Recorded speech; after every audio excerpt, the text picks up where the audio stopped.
Hello, friends. I am an atom. Yes, an atom. Can you see me? Oh, yes, I know you can see me on your screen, but I am just an imaginary picture of an atom. Real atoms are too tiny. You can only see them under a very special microscope. Actually, this big microscope can be called a machine. Okay, now you know that we're so tiny that we can only be seen with machines. Now I have a question for you. Do you know the meaning of your name? Very good if you know it. If you don't know, ask your parents. But I also know the meaning of my name. It means that which can't be cut, that which is uncuttable. Actually, it's a Greek word, which means it is indivisible, which means it can't be divided further or can't be cut further. Let me show you something. Let me ask this man to cut the apple in his hand in half. Now do it again. Please do it again. Keep doing it until you can't cut it any further. Yes, this is the smallest part which you can't cut any further. But it can also be cut under a microscopic machine. So, if you get a part so small which can't be divided further, it is called indivisible. It can't be cut further. It is uncuttable. It is an atom. Let me tell you a secret. Everything is made up of atoms. You, this water, this table, this blackboard, this fan, these fruits, everything. Everything is made up of atoms. Oh, you're right too. Everything is made of molecules, but all molecules are made of atoms. Confused? Go to the blackboard and write any sentence. Good. Now this is a whole sentence. Now circle all of the words in this sentence. Now let's take a word and circle all the letters of R with some other color. Very good. You see, this sentence is made up of words, but words are made up of letters. So letters are the smallest units of a sentence.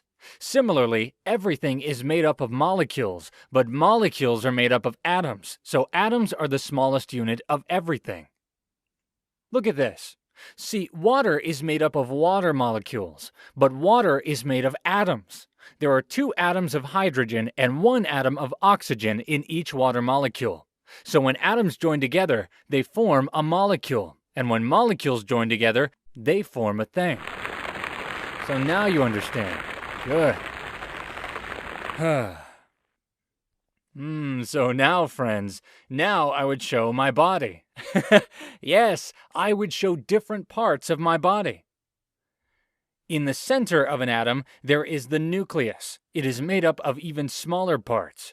These are called protons and neutrons. Each of these protons carries a positive electrical charge. The neutrons are equally as heavy as protons, but don't carry any electrical charge. So, the nucleus of an atom is positively charged due to protons. Now, electrons are outside the nucleus. They are orbiting around the nucleus.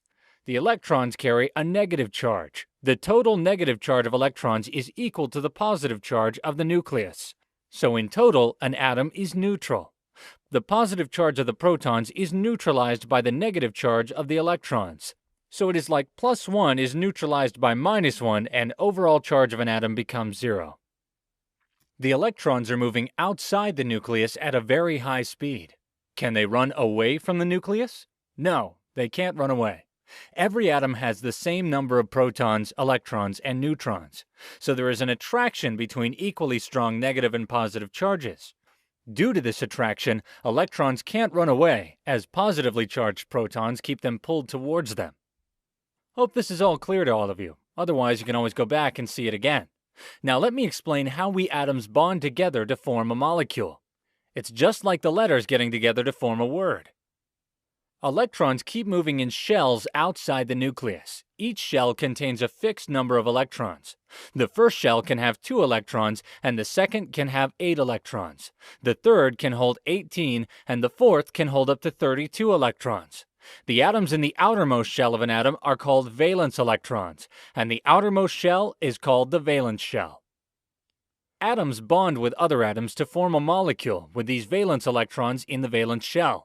Remember one thing, atoms always keep trying to fill their shells. Take, for example, an oxygen atom. In its second shell, it can hold up to 8 electrons, but the oxygen atom only has 6 electrons in its second shell, so it is always looking for more electrons to fill its shell. Now, here is a hydrogen atom. It only has one electron in its outer shell, but it can hold 2 electrons in its shell. So it is also looking for more electrons. So the oxygen atom bonds with 2 hydrogen atoms to fill its valence shell by sharing 1 electron from each hydrogen atom.